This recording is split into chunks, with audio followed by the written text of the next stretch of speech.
Alright, let's dive into what's happening in the markets right now, because it's a wild ride and there's a ton to unpack. Here's the thing, S&P 500 futures are barely moving after a massive rally pushed the index to a fresh record. Sounds boring, right? But personally, I think this is where things get really interesting. When the market pauses after a huge surge, it's like that moment in a movie where the music stops, and you know something big is about to happen. So, what's going on here? First, let's talk about why the market rallied in the first place. One thing that immediately stands out is the impact of earnings season.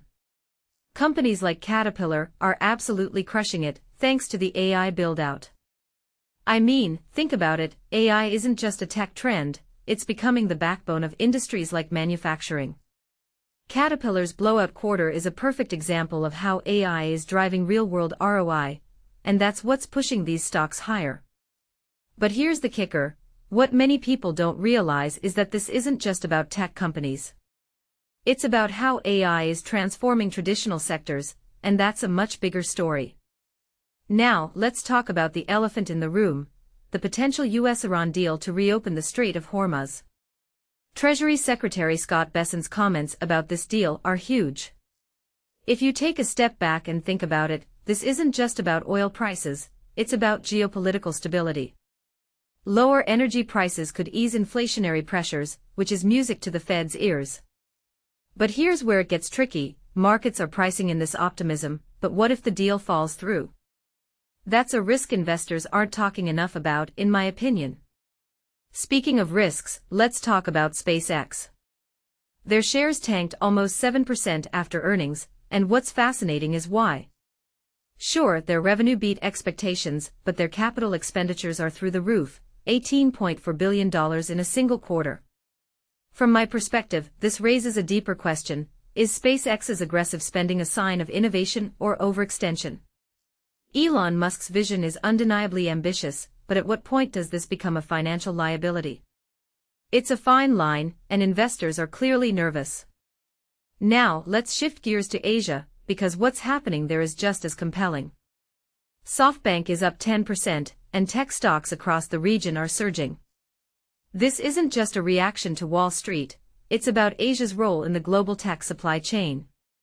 Companies like Samsung and SK Hynix are at the heart of the AI revolution, producing the chips that power everything from data centers to autonomous vehicles. What this really suggests is that Asia isn't just following the US lead, it's becoming a driving force in its own right. But here's a detail I find fascinating, the volatility in South Korea's semiconductor-heavy market. One day it's crashing, the next it's hitting record highs. This whipsawing isn't just about market sentiment, it's about the challenges of scaling production in a sector that's growing faster than ever. If you think about it, this volatility is a symptom of how critical these companies are to the global economy. Without them, the AI boom grinds to a halt. Finally, let's zoom out for a second. What does all this mean for the average investor?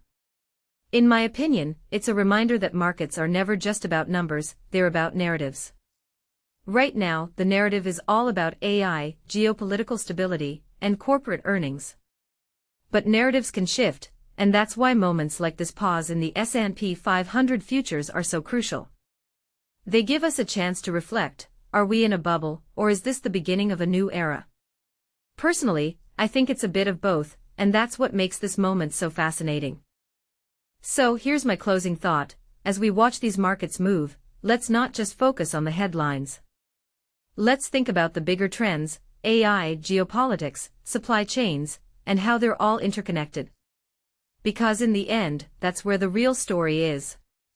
What do you think? Are we on the cusp of something huge, or is this just another market cycle?